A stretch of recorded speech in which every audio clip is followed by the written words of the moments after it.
Welcome to the Life Organized podcast. I'm your host, Jenny Layton, and as the creator of both the Life Organized podcast and the Life Organized membership, I teach busy moms how to get organized, manage their time, and master their mindset.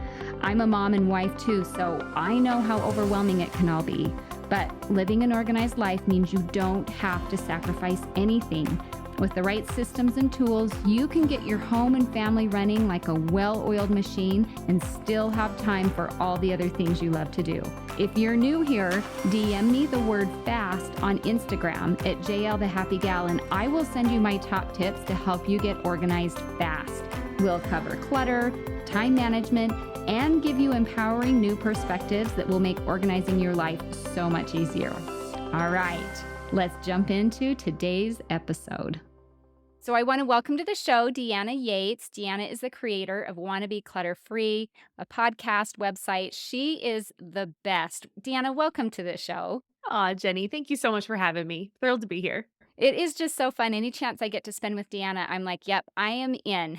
We did a podcast interview on her show last fall, I think, and it was great. And we've done a summit together. And so I'm really excited for you guys to all get to know Deanna a little bit better. So, Deanna, tell us all about you, what you do, and how you got started, and why you love organizing as much as I do.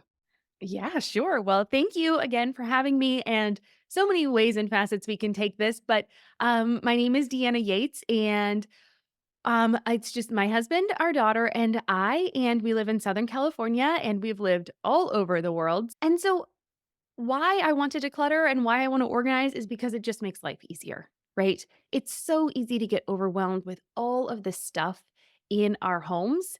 And when there's a lot of stuff, it seems like it's going to make us happier. And I think we're going to talk about this, but it really just causes us overwhelm. All the things we have in our homes, whether, even though they're not alive, they make us think of them. Like we have to think about them and manage them and do something with them and take care of them and maintain them and do all the things. And so by having less stuff, I have discovered that it is such a freeing element in my life, and now I wanna make sure that I can tell other people because it has allowed us to do amazing and wonderful things by not having a lot of stuff. We have moved 16 times in 20 years. We've been able to just travel and do more, and we've done Europe for a year and a half with just carry-on suitcases and all sorts of things like that, that have just really come from not being attached and tied down to our stuff and understanding that stuff is a tool for us that just allows us to live how we wanna live, but we don't have to be tied to it. So hopefully that helps a little bit. Yeah, well, I think we're all on the same page. I think it feels really good to not have a lot of stuff. I know specifically for this episode, we wanted to talk about minimalism. And that's a topic that I think is very related to organizing and decluttering. It's not a word that we've used a lot on the podcast, but I think it's really compatible. And I would just love to know a little bit more about your thoughts on minimalism. I think you just described it really well, but what specifically are we going to talk about today that is going to help listeners know how they can live a more minimalistic life and how that might be the same or different than some of the things we've already talked about on the podcast and with getting organized? Sure. Well, I do want to say, I want to start with a caveat that minimalism is different for everybody, and minimalism for a single guy is going to be different than minimalism for a family, right? And I have this wannabe in my name because I'm not all or nothing. I'm very middle of the road. I like the moderation in all things, right? So we can have things. Things are okay. I'm not going to sit there and say you have to get rid of everything. If you're watching this video, you can see I have some things behind me. It's not stark white walls. We have a nice colorful wall over here. And there's actually this really cool, I'm going to just turn my camera a second. So if you are using the video, these are all the Hard Rock pins. My husband was a collector of Hard Rock pins, and we put them in a frame and we turned them into a guitar shape. So it's all his pins in a guitar shape with the label below where they're all from. So again, we don't have to, and this picture behind me is from Rio de Janeiro. That's a picture we took. We went hang gliding there. And so we furnish our home with things that remind us of our life, right? They're things that light us up, that make us happy. And it's not going to be perfect and it's not all or nothing. It's really what feels comfortable for you. So if you're overwhelmed, I like people to just start pulling things out, right? Start decluttering, get rid of the things you're not using, get rid of the things you don't like. If there's anything that's guilt inducing, that should go. And you're going to start to get to a place where you start to feel comfortable. It starts to feel better. You start to feel lighter. You have that moment of like, oh, when you walk in your home.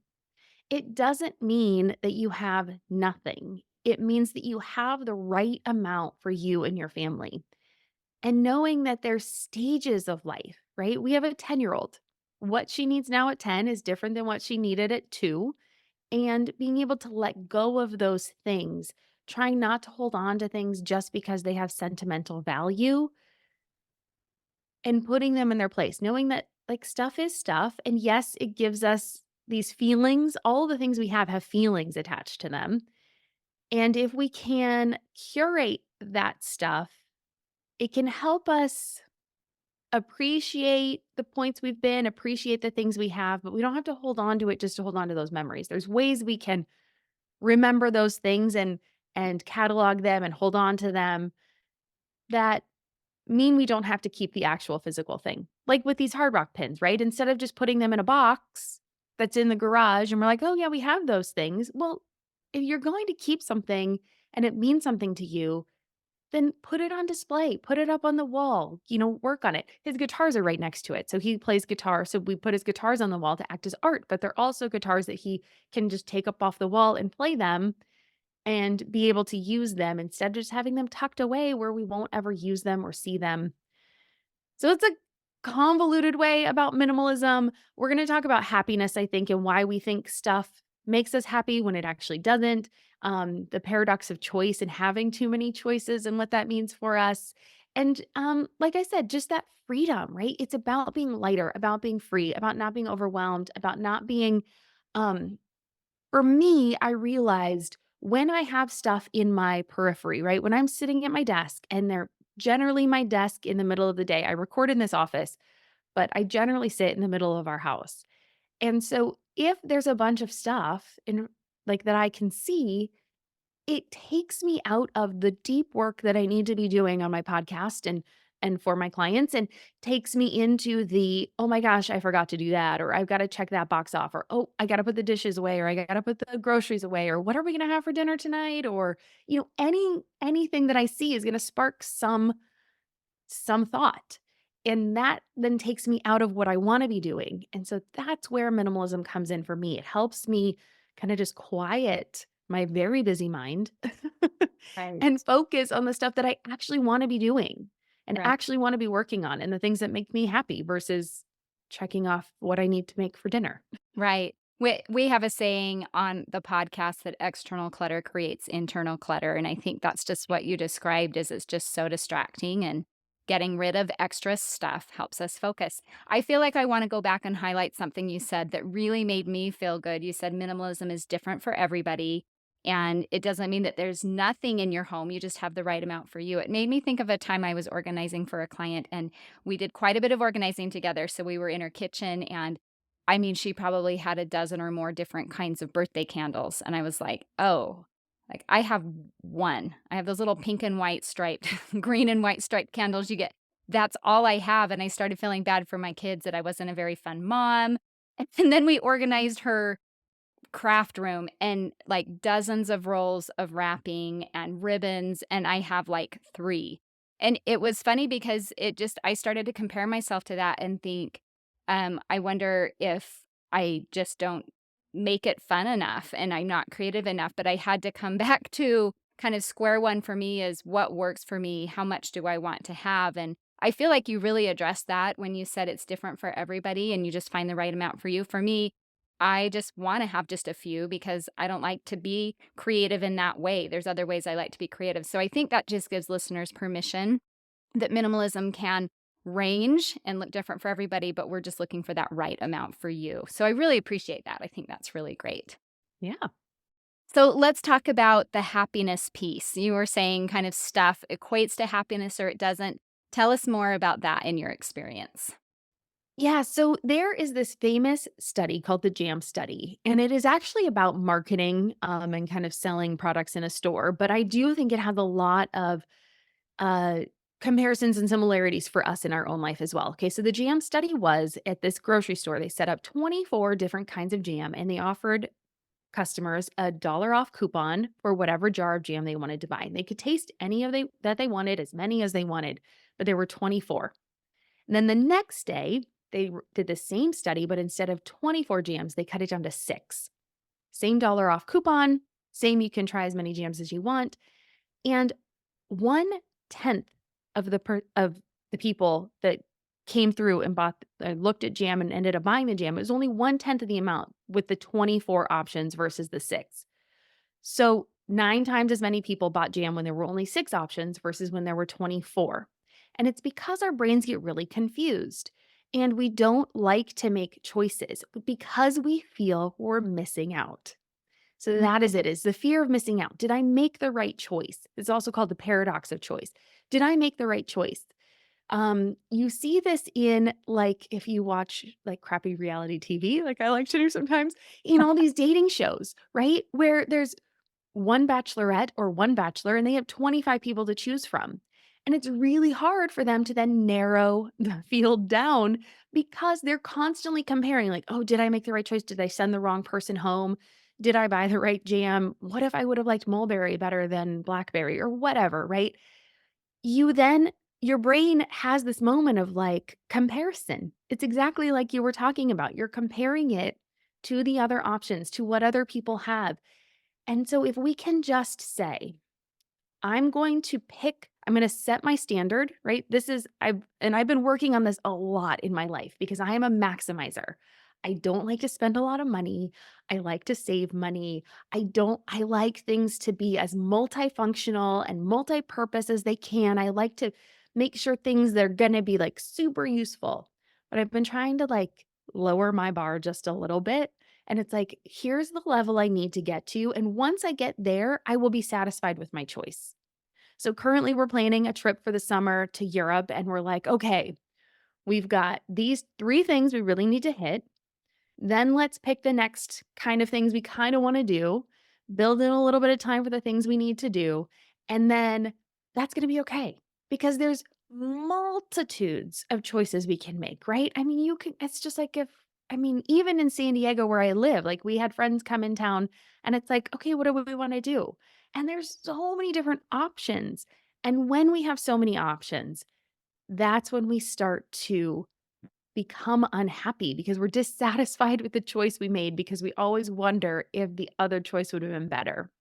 I can see why minimalism has emerged because we live in a time where there is so much. I mean, so much stuff, obviously, but so many choices, so many ways to spend our time, so many things to do. And so, yeah, we kind of lose our grounding, I think, with am I making the right decision? Like you said, the word that's come to me as you're talking is boundaries. You know, we know our kids need boundaries to be happy. I think we need the same thing and maybe coming up with a standard for ourselves in whatever aspects of our life that we can, like what is that boundary for what I commit to or how much stuff I have or whatever, that can help us have that security, that happiness that you're talking about so that we're not overwhelmed. Yeah, there's one other study. It was the UCLA Clef study. And they were talking about, they went into, I think, 30 different homes and walked around and this is way back in, I think it was like 2000. So I've got the book study, which I love this book. Oh, I eat this stuff up. But anyway, they were talking to the married couples. It was mostly families. And, generally, the the wife or the mom, when she would walk around the home and describe her home as messy or chaotic or too full or any of those, like, her stress levels went up, like, her cortisol levels were measurably higher than women who described their homes as neat, clean, inviting. These are the kinds of words they used. Huge difference. So there's health complications as well. And the thing was, it didn't translate to the men. The men did not feel this in the study. If they described their house as messy, it was like, it's messy, right? They didn't have the same stress level as the women did. So I think that we just also need to understand that there are underlying health concerns that can be that we can see when we're not happy at home because this is supposed to be our haven. It's supposed to be our retreat. It's the place where we need to be able to feel the most comfortable and be ourselves. We can take the mask off. We don't have to be on, quote unquote, as we are when we're out in the world.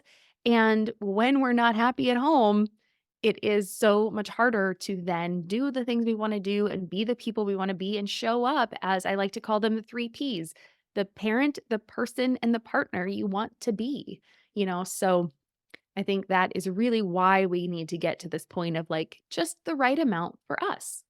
Right. Well, I'm really glad that you highlighted that women tend to be more sensitive than men to this. And I think this becomes really relevant as you look at the trend of more and more women working.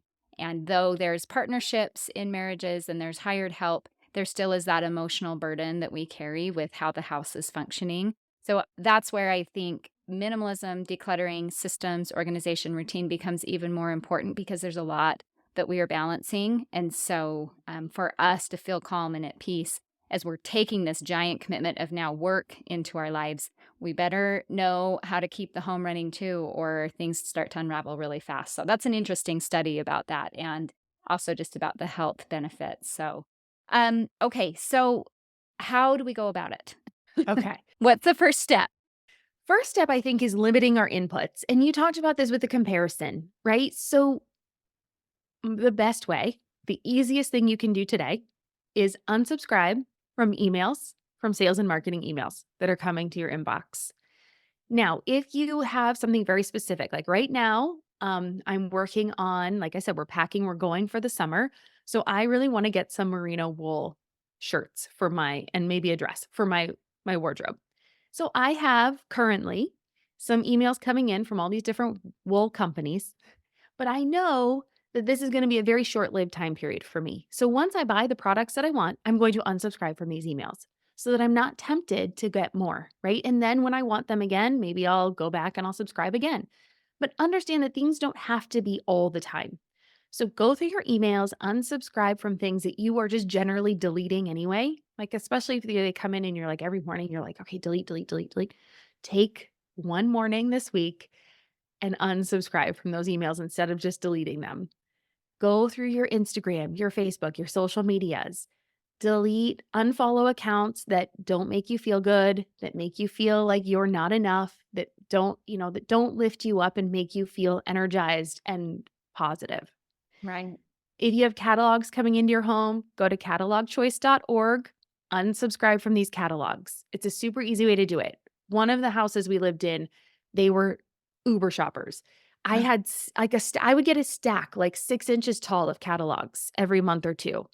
And it took me a little bit to get rid of them, but I finally unsubscribed from all of these. So I highly recommend that service. It's free anyway, and it's easy to do. And it just helps you get those off of your list. Because when you don't get the inputs and the advertisements coming at you, you're going to get them anyway. So stop as many as you can because the algorithm's gonna show you all these things and, try to put an ad blocker up if you can. That's like next level. So don't worry if you can't do that. But just get rid of the things that are coming directly to you that will make you feel like you need to go buy that thing, right? If you don't have the catalogs, magazines are also a big thing here. I know people like to read magazines, but they're 75% advertisement. Mm. So if you can get those out and curate what you're reading, it will be really, really helpful. This is interesting to me. I think I anticipated some of the decluttering, and we're talking about kind of intangible decluttering just for the sake of not having as many things to go through. But I don't think I'd really thought about the impulses it gives you to bring more stuff into your life. So that's interesting that that's your very first tip is getting rid of the advertising that's going to compel you to bring more stuff into your life. So really great. I mean, a double-edged sword there of good things. Is there tangible stuff that you can start to get rid of? Like, what is step one? You mentioned the catalogs, which, by the way, we'll include that link in the show notes, the catalogchoice.org. That's a great tip. But what about other things in your space? What's a great way to start minimizing what you have in your space? Sure. So start with the easy stuff. Get a garbage bag, get rid of the trash, get rid of the things that aren't, you can't donate, that aren't good enough to donate, the socks with the holes in them. And then also, I know that people, especially your audience, my audience, is very in tune with wanting to make sure we're nice to the environment and Mother Earth. So Great places you can donate those worn out clothes. So if you want to put those separately and off to the side, even if they're not in good condition, you can send away for, different bags and things like that. Or even H&M, even if you're not going to shop there, they will take back and recycle your things as well. So you can just drop off the bag there right up at the counter. Okay, that's interesting. So it doesn't have to be H&M brand, just any No, clothes, anything. bags of clothes? Mhm. Wow. Okay, that's a great tip. Yeah. So, I Okay. mean, you're probably not gonna wanna, like, be schlepping through the mall with giant garbage sacks worth of but if you just take a bag, and you can just go Yeah. drop it off. I think I had like a grocery size bag. Yeah. Yeah.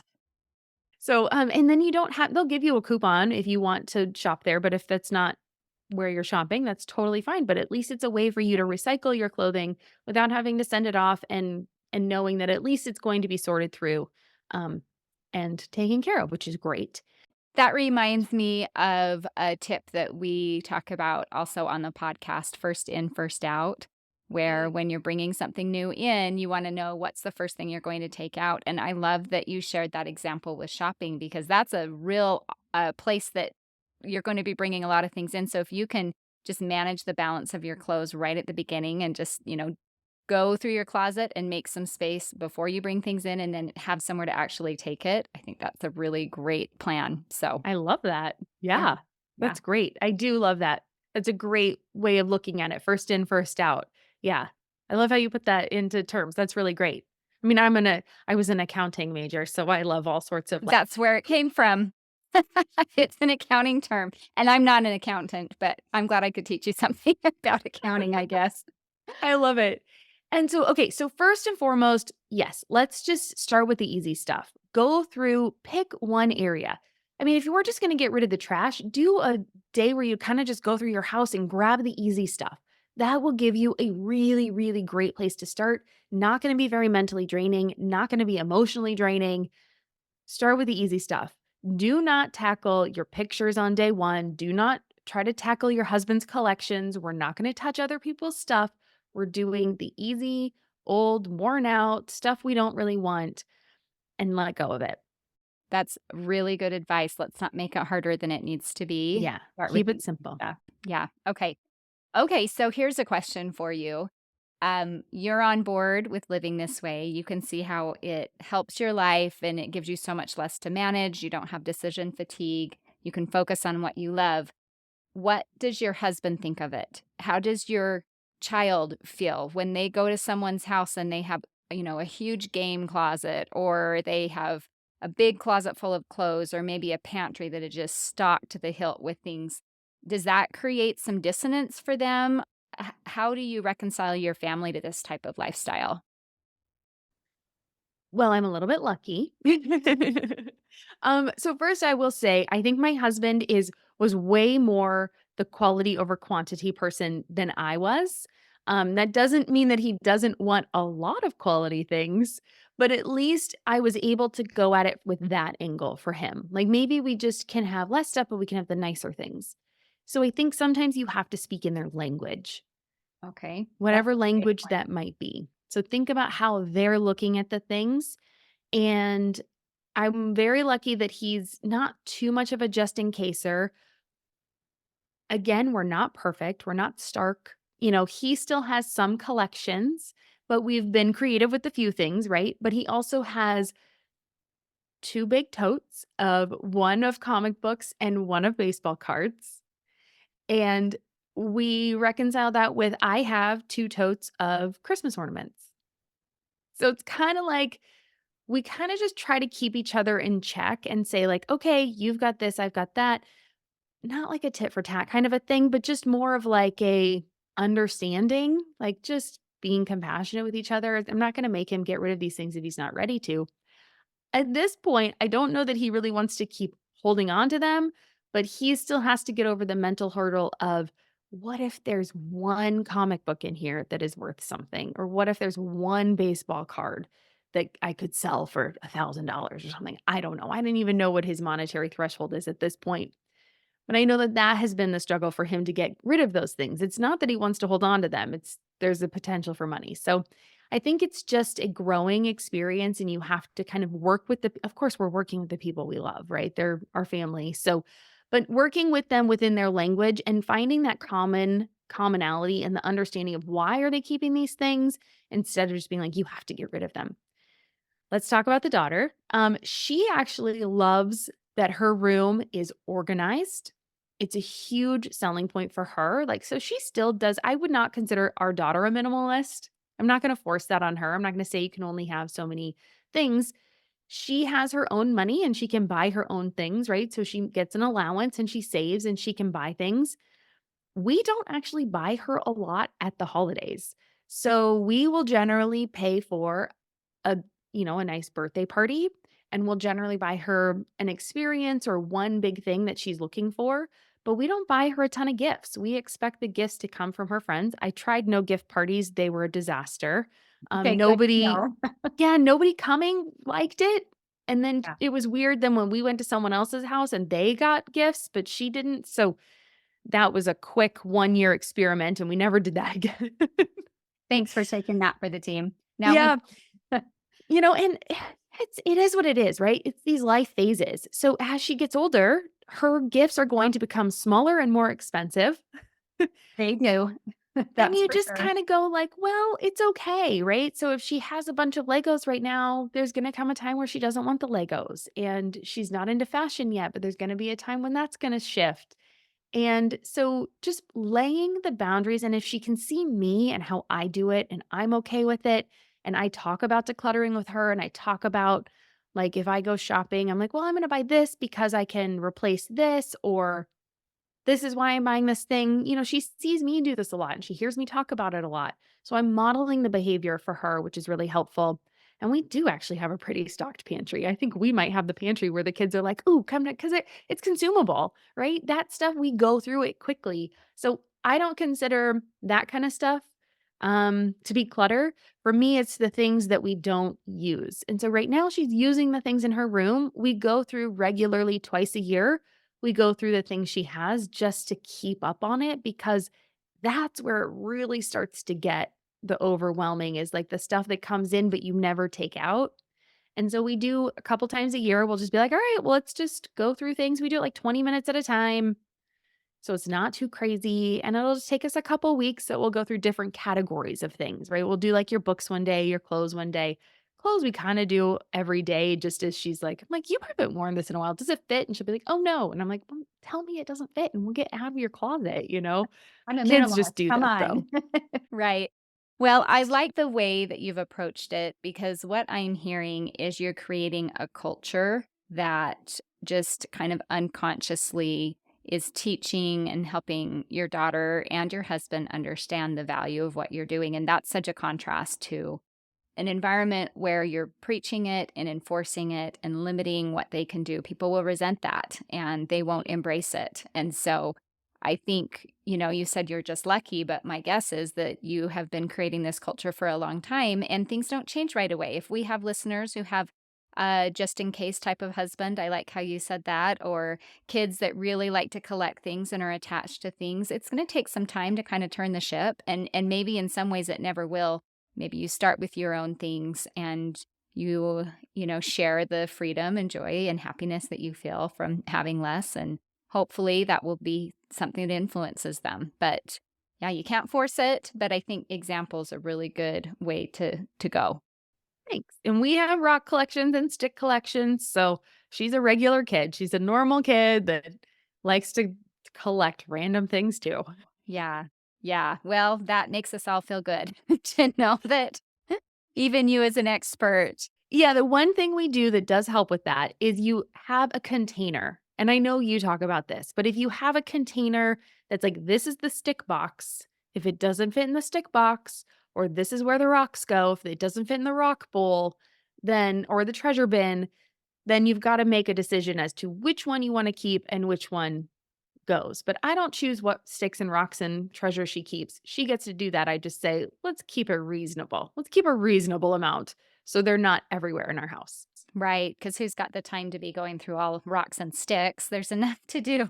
But we're kind of back to that boundary thing of you just give a child a boundary and that helps them be happier. Okay, so You may have already answered this as we talked about, forcing it on your kids and being careful with that. But are there any mistakes that you see people make as they're starting to simplify, declutter, live more minimally? Any kind of red flags that out the gate you can tell us to just avoid and watch out for?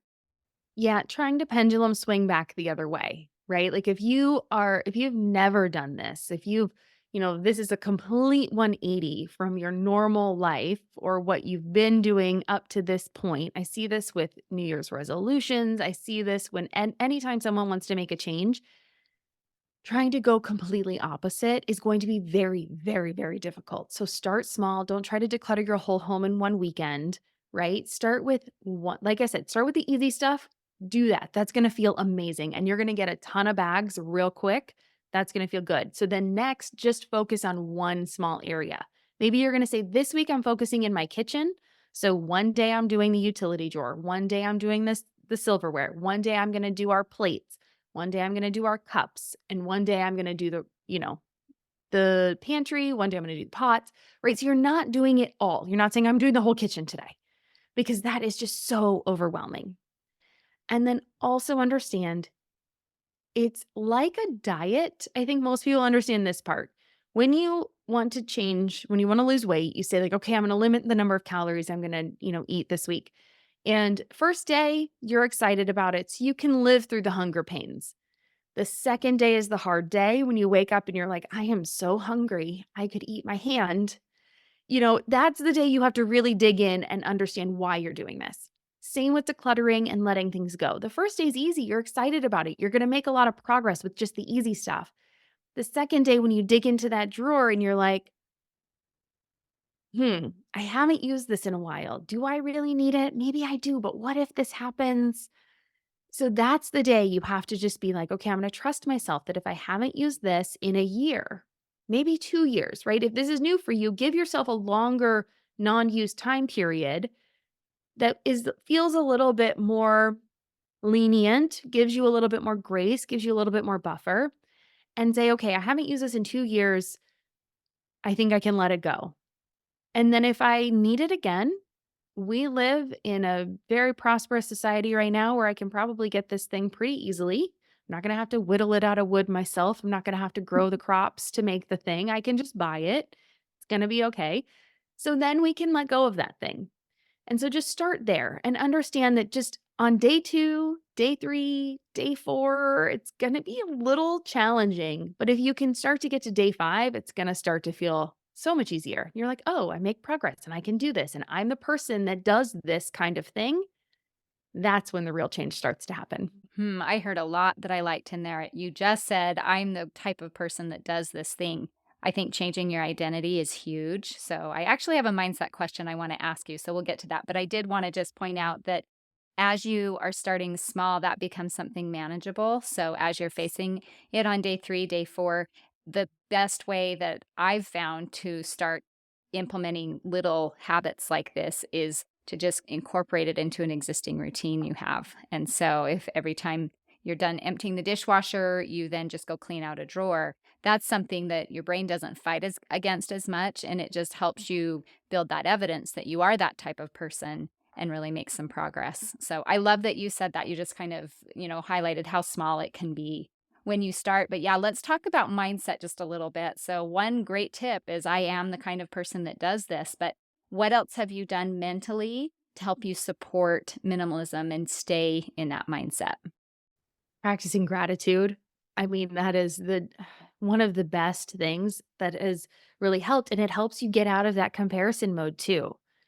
Because there's always going to be someone with more in whatever area, right? So even, the richest person in the world, they're going to compare themselves to someone else who has something they didn't buy yet, right? So it's not a monetary thing. It's not a things thing, right? That's not what's going to make you happy because even if you get to that next thing, you're going to want something else. That's just human nature. So instead of focusing on the lack, let's focus on what we have. And gratitude is the best way for us to do that. So just thinking about 3 things you're happy for in your life, whether that's, a non-physical thing, it could be your health, it could be your mental acuity, that could be the fact that your kid didn't snap at you this morning, whatever. It doesn't have to be a physical thing, but then you can say, like, like for me, I'm thrilled that I have this office that I can record this podcast in. It makes it so much easier than when I was in the, living room. So I'm so thankful that my husband worked with me to set up this space and that we can share this space together. Anything that you're thankful for, just try to think of at least one thing a day. Three things is amazing, and you will just be shocked at how many things you can think of.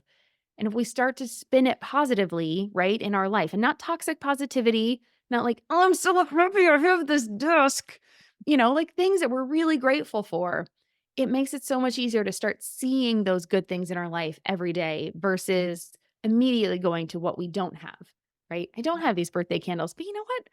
What did we do last year? It was so great. We had the cake that they really loved, or we had a, decoration, or we did something really fun as a family. What are the things that you do that make that a positive experience for you and your family versus, they probably didn't even notice they didn't have the candles. Not until they listen to this episode anyway. Yeah, well, that's a really great point, just how it transforms the experience. It reminds me of, the gratitude quote that I like the most. I kind of think about it around Thanksgiving every year is gratitude turns what you have into enough. And as you're talking, I feel like that's exactly what you're describing is now I see I did have this rich experience at the birthday or, getting dressed this morning or whatever. And so all the things that went well, it takes the focus on what you have and how you're blessed. So that's really beautiful. I love that. Okay, well, anything else you want to share, as we wrap up today? Any final tip, any benefit that we haven't, highlighted enough as we've talked about minimalism or just anything else outstanding you want to say? Yeah, I think one of my favorite parts about letting go of the stuff, right? And being able to say, like, I am enough as a human, right? Like, that was one of the biggest things for me. Like, I am enough. I, it becomes less about what we have and it becomes more about who we are. That's beautiful. I think we're going to have to quote you on that one. I think in my coaching, so I help people get organized, but there are so many roots into why we stay in clutter. So that we do a lot of mindset coaching on the podcast and with my clients and students. And I say in the way that all roads lead to Rome, all conversations, if we dig long enough, tend to lead back to how we feel about ourselves and our identity and our worth. And so I think that's a really fitting way to wrap this topic up is to come back to it's not about what you have, it's about who you are, and you're always enough. So that's really beautiful and inspiring. So thanks for sharing that. Oh, of course. My pleasure. Okay, so you have some fun things going on. You've got something free to offer everyone today so they can get to know you better and keep this journey going. So we'd love to hear about that. And then you've got another exciting event coming up that we'd like to hear about as well. Yes. So the first thing I have for free for you today is the Happier Home Starter Guide, perfect for the Happy Gal group. Right. And it's just 5 simple steps that you can take to kind of start the tidy up, taking back your sanity, and start really feel like you're thriving at home. They're very simple things, kind of more of this underlying way, just a really good little checklist for you to kind of get back on track and feel like you are in control and kind of that rock star mama that you are, right? So that's the first thing. That quick win, that's a great go-to start for everyone. So thank you. Okay, yeah. What else do you have going on? And then we have another summit that you are joining me for again. So I'm super excited about this one. So the first one in January was all kind of that declutter, organizing, time management. This one is focusing on your capsule wardrobe. So this is focusing on what you're wearing. I want us to feel amazing when we walk out the door. And so I'm gathering 25 experts to talk about why fashion is important when, again, as a minimalist, I'm not a big fashionista. I don't think we should fill our closets with fast fashion, but I do think it's really important that we put our best foot forward for ourselves so that we feel amazing and confident as we go out in the world. So we're going to talk about that. We're going to talk about how to put together a wardrobe. You are going to help us with organizing our closets, which I'm so excited about. And then we're going to talk about, we have a dermatologist, so talking about skincare and makeup. I have a makeup artist that's part of it as well. So it's just a really well-rounded summit that will help us feel confident as we go about our days. So I'm really excited. That's the Chaos to Calm Summit, Capsule Wardrobe Edition.